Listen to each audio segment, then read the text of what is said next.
अस्सलाम वालेकुम वरहमतुल्लाहि वबरकातुहू। कैसे हैं आप लोग गाइस? उम्मीद है खैरियत से होंगे। तो गाइस आज जो है मुझे बहुत ही ज़्यादा एक इम्पॉर्टेंट टॉपिक पे बात करनी है। कल जो है मेरी एक कज़िन है, उन्होंने बोला था कि तुम इस तरीके से वीडियोस बना रहे हो और इनका कोई फ़ायदा नहीं है, कोई देखेगा नहीं, और जो है तुम थोड़ा टॉपिक को चेंज करो। तो कल मुझे भी थोड़ा लगा उनकी बात सुनकर, और फिर मेरा माइंड ने भी थोड़ा सा वो बना लिया था, मतलब शैतान ने मुझे बहका दिया था, यहाँ तक कि मुझे कन्विंस कर लिया था कि मैं इस टॉपिक को ही चेंज कर दूँ और कुछ और टॉपिक्स पे वीडियोस बनाऊँ। जैसे मैं नॉर्मल टॉपिक पे बना रहा था, अपने डेली लाइफ दिखा रहा था, है ना।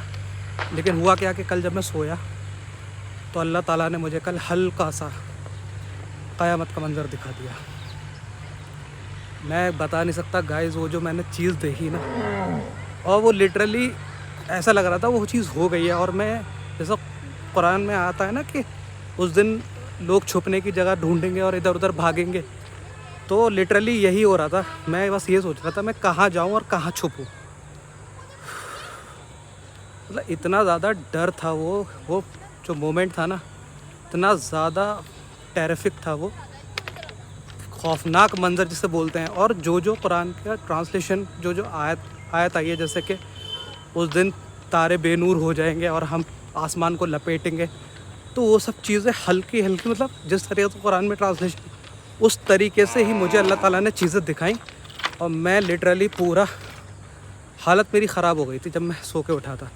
और फिर मैं समझ गया अल्लाह की तरफ से ये क्लियर इंडिकेशन है कि जिस टॉपिक पे मैं अभी बना रहा हूँ, यानी कि जो भी चीज़ मैं कर रहा हूँ, कुरान की बातें आप लोगों को बता रहा हूँ, कुरान में क्या लिखा है, उसका ट्रांसलेशन वगैरह, मैं अब इसी ही मैसेज को, अल्लाह ताला चाहते हैं कि मैं इसी मैसेज को लोगों तक पहुंचाता रहूं, भले ही लोग क्या कहें, उससे कोई फ़र्क नहीं पड़ता है। ओह, मेरे व्यूज़ आए नहीं आए मुझे मतलब नहीं है। मुझे अब जो काम करना है वो इस्लाम के लिए करना है।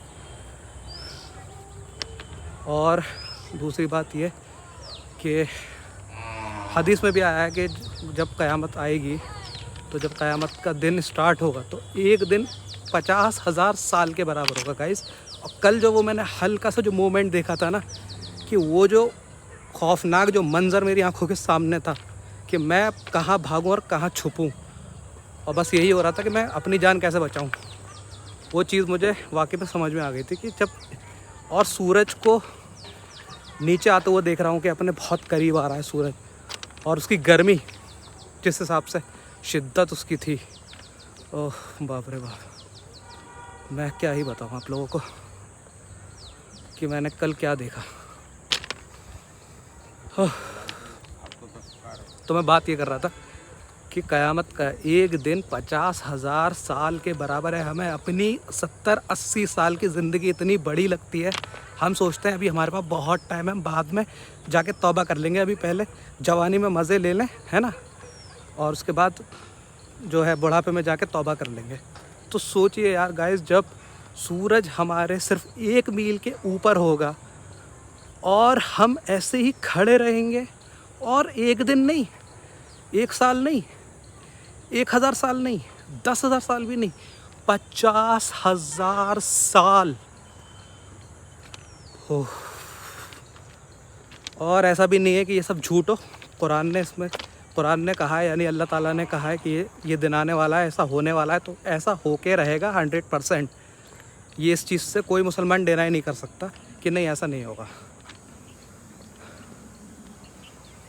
तो भाई अपने अपने अमाल को सुधार लें, पता नहीं है वक्त कब आ जाए। और जिस हिसाब से जो निशानियाँ पूरी हो रही है ना, तो ऐसा लग रहा है कि ज़्यादा दूर नहीं है क़यामत। अल्लाह ताला हम सबको अच्छे अमल, नेक अमल करने की तौफीक अता फरमाए। तो गैस ट्यूशन अभी मैंने पढ़ा लिया है और अभी मैं जा रहा हूँ वापस से घर, लेकिन जो है सब्ज़ी लेकर जानी है, उस वजह से ट्रैक से नहीं जाऊँगा। यहाँ पे जो शमशाद मार्केट पर जो मार्केट है उसमें से थोड़ी बहुत सब्ज़ी लेंगे, उसके बाद जाएंगे अपना घर। तो उस टाइम जो मैंने आपको बताया था कि वो ऐसा खौफनाक मंज़र मैंने देखा कि मैं लिटरली, मुझे समझ नहीं आ रहा था। मैं बस ये चाह रहा था कि ये चीज़ ख़त्म हो जाए, मतलब ये चीज़ ना हो, ये चीज़ क्यों हुई, उस तरीके से मेरी फीलिंग्स थी ख्वाब में। और बहुत ज़्यादा पछतावा था कि यार अभी तो तौबा करी थी, अभी तो नमाज़ें पढ़ना शुरू कर दी और अल्लाह ने अभी क़यामत नाजिल कर दी। अब मैं कैसे हिसाब किताब होगा हमारा, कैसे मैं दे पाऊँगा, ये सारी चीज़ें थी वहाँ पर। तो अभी जो है क्या है कि अभी तो दुनिया जैसी चल रही है, हमें दिखती है, चकाचौंध है, हर चीज़ है, लेकिन ये एक दिन आने वाला है और 100% आने वाला है, क्योंकि कुरान ने कहा है तो आएगा ही। और इस चीज़ की हमें तैयारी कर लेनी चाहिए पहले ही, क्योंकि उस दिन इंसान सिर्फ यही अफसोस करता रह जाएगा कि काश मैं दुनिया में थोड़ा बहुत अपने आमाल सुधार लेता, कुछ आगे भेजता, तो आज मैं इस मुसीबत में ना होता। तो अभी चलते हैं, पहुंचने ही वाले हैं थोड़ी देर में, अपनी आने वाली है क्या बोलते हैं मार्केट, थोड़ी सी सब्ज़ी लेनी है, ज़्यादा नहीं है, लौकी वगैरह लीजिए, तो उसको लेंगे और चलेंगे। तो बने रहिए और दिखते रहिए।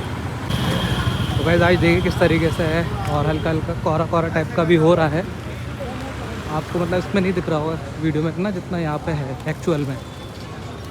और मैं जो कह रहा था कि भाई वक्त आने से पहले पहले सब लोग समझ जाओ, अपने आप को संभाल लो, नहीं तो कल इस कदर हम लोगों को अफसोस होगा। दुनिया का अफसोस तो कुछ भी नहीं होता यार।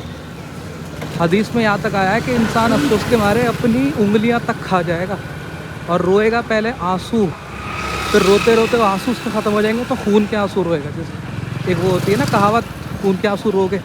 तो दुनिया में तो ऐसा कितना भी बड़ा गम आ जाए, कोई इंसान खून के आंसू रोता नहीं है, लेकिन आखिरत का जो गम है ना, अल्लाह माफ़ करे किसी को ना मिले, उसमें हम लोग खून के आंसू रो रहे होंगे। अल्लाह ताला हम सब को नेक अमल करने की तौफीक अता फ़रमाए, कहने सुनने से ज़्यादा अमल करने की तौफीक अता फ़रमाए, आमीन। और अभी क्या है, अभी हम झूठ बोल देते हैं या नमाज़ छोड़ देते हैं, हमें उसका नुकसान नहीं दिख रहा है, इस वजह से हमें अफेक्ट भी नहीं होता है ना। दुनिया का कोई काम का नुकसान दिख जाता है, हम अफेक्ट हो जाते हैं, यार मेरा ये जो है ये नुकसान हो गया है, इसलिए हमें लगता है कि अरे झूठ बोल रहे हैं, क्या ही हो जाएगा, अल्लाह तो बड़ा गफूर रहीम है, माफ़ कर देगा। तो भाई ऐसा कुछ नहीं। कुरान में भी अल्लाह कहता है कि अल्लाह ऐसे लोगों की तौबा नहीं करता कबूल जो ज़िंदगी भर बस बुरे ही काम करते रहें और मौत के आने के वक्त कहते हैं कि मेरी तौबा है। तो ऐसे लोगों की तौबा कबूल नहीं होती है भाई। हम लोग आज अपने अपने उसमें झाँके देखें कि हम लोग क्या कर रहे हैं।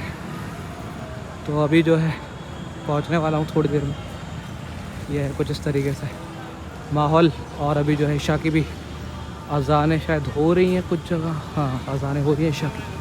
तो अब आगे का व्लॉग बनाएंगे, ठीक है, तब तक के लिए मिलते हैं आपसे ओके घर पहुंचने तक। तो अस्सलाम वालेकुम गाइस, कैसे हैं आप लोग, उम्मीद है खैरियत से होंगे। तो गाइस आज जो है अल्हम्दुलिल्लाह मेरी जो कमर का मतलब जो दर्द है अजीब सा हो गया था, पता नहीं क्या हो गया था, सोकर उठा था, हालांकि मैंने कुछ उठाया भी नहीं था। इतना ज़बरदस्त दर्द था, एकदम कमर ऐसी हो गई थी जैसे कि लकड़ी ना झुक रही थी ना कुछ हो रहा था, पता नहीं कौन सी नस हट गई थी, समझ ही नहीं आ रहा था। फ़िलहाल अल्हम्दुलिल्लाह जब दिखवाया डॉक्टर को, उन्होंने कुछ टैबलेट दिया और लगाने के लिए एक ट्यूब दिया, तो काफ़ी बेहतर है अब।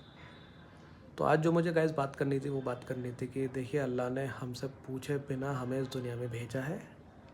हमसे पूछा तो नहीं था भेजने से पहले कि मैं तुम्हें बना रहा हूँ, ठीक है, तुम्हें भेज रहा हूँ, तुम्हें जाना है नहीं जाना है ना। ऐसे ही अल्लाह हमसे बिना पूछे हमें वापस बुला लेगा। तो ये जो बीच की जो ज़िंदगी है, जब देखिए आने की भी मर्ज़ी अल्लाह की है और यहाँ से जाने की भी मर्ज़ी अल्लाह की, तो ये बीच की ज़िंदगी हम अपनी मर्ज़ी की कैसे गुजार सकते हैं, आप सोचने वाली बात है ये। वो भी तो अल्लाह ही की मर्ज़ी की होनी चाहिए ना। लेकिन इंसान क्या करता है, वो बीच की जो ज़िंदगी है वो चाहता है मैं अपने हिसाब से गुजारूँ, जो मेरा दिल करे वो करूँ, ठीक है। हालांकि अल्लाह ताला ने कुरान में फरमा दिया है कि मैंने इंसान को मौत और ज़िंदगी उसके लिए इसलिए बनाई है ताकि उसकी आजमाइश करूँ कि वो मेरे पास बेहतर अमल करके रहे, है ना। जैसे कि अभी क्या है, हमारा एक टेस्ट चल रहा है, जैसे एग्ज़ाम वगैरह होता है ना। अगर कोई इंसान एग्ज़ाम हॉल में जाके बैठे और वो कुछ भी ना लिखे तो क्या वो पास हो जाएगा? नहीं होगा। इसी तरीके से कोई इंसान अगर एग्ज़ाम हॉल में जाके बैठेगा, वो थोड़ा बहुत लिख कर आएगा, 1-2 मार्क्स का, 3-4 मार्क्स का लिख कर आ जाए, तो क्या वो पास हो जाएगा? नहीं होगा। ऐसे ही हम लोगों को अल्लाह ने भी ये जो भेजा है, जो ज़िंदगी अभी मिली हुई है, हमारा टेस्ट चल रहा है। अभी हम एग्ज़ाम हॉल में बैठे हुए हैं। दुनिया क्या है हमारे लिए? ये एग्ज़ाम हॉल है हमारा। इसका जो रिज़ल्ट आएगा वो आखिरत यानी क़यामत के दिन हमें मिलेगा। हमारे अमाल को जब तोला जाएगा, हमें पता चलेगा हमें कितने मार्क्स मिले हैं, कि हमें जन्नत लायक मार्क्स मिले भी हैं या नहीं मिले। तो अभी क्या है, इंसान जो है इसी में पड़ा हुआ है, गफलत में पड़ा हुआ है। वो अपना एग्ज़ाम ही नहीं दे रहा है। जिस चीज़ के लिए अल्लाह ने उसे भेजा था एग्ज़ाम देने के लिए, वो उस चीज़ को भूल के अपना इधर उधर के कामों में लग गया। तो ये तो गलत बात है ना, मतलब गलत क्या, ये तो हमारा ही नुकसान है कि हम जो है वो एग्ज़ाम नहीं दे रहे हैं, पास कैसे होंगे। हालांकि ये ज़िंदगी तो अल्लाह ताला ने कहा है कि ये ज़िंदगी तो आखिरत की ज़िंदगी के मुकाबले ऐसे है कि अगर एक समंदर में सुई को डुबोया जाए तो सुई पर जितना पानी आएगा ना, वो ये ज़िंदगी है दुनिया की, और जितना सारा समंदर है ना, वो आखिरत की ज़िंदगी है। तो इससे अंदाज़ा लगा सकते हैं कितनी बड़ी आखिरत की ज़िंदगी है। अल्लाह ताला हम सबको गफलत से निकलने की और अच्छे अमल करने की तौफ़ीक़ अता फ़रमाए, और जन्नतों में जाने वाले अमल करने की तौफ़ीक़ अता फ़रमाए, क़ब्र के अज़ाब से बचाए। बाकी अभी जो है मैं उठ गया हूँ, अभी थोड़ा बहुत नाश्ता करेंगे, उसके बाद गुस्ल करूँगा, नहाऊँगा धोऊँगा, उसके बाद नमाज़ पढ़ूँगा। नमाज़ नहीं हो पाई थी क्योंकि बिल्कुल ही हिम्मत नहीं थी, पूरा एक दिन लेटा हुआ था मैं बिस्तर पर ही। अब काफ़ी बेहतर है, अब अल्हम्दुलिल्लाह अल्लाह ने मुझे शिफ़ा दी है, तो अभी चल फिर रहा हूँ उसकी शिफ़ा देने से। तो अभी चलते हैं, बस थोड़ी देर में नाश्ता करेंगे, तो ऐसे ही बने रहिए और देखते रहिए। तो गाइज़ अभी पूरे दिन की नमाज़ें अल्हम्दुलिल्लाह मैंने पढ़ ली हैं, और अभी हो गई है ईशा की नमाज़, तो ईशा की नमाज़ भी पढ़ कर आया हूँ। बस अभी सुन्नतें पढ़ रहा था घर में, क्योंकि सुन्नतें जो है घर में पढ़ने का ज़्यादा सवाब है। हुज़ूर सल्लल्लाहु अलैहि वसल्लम ने फरमाया कि अपने घरों को जो है कब्रिस्तान मत बनने दो, वहाँ पर सुन्नतें पढ़ा करो घरों में, घरों को भी आबाद करो।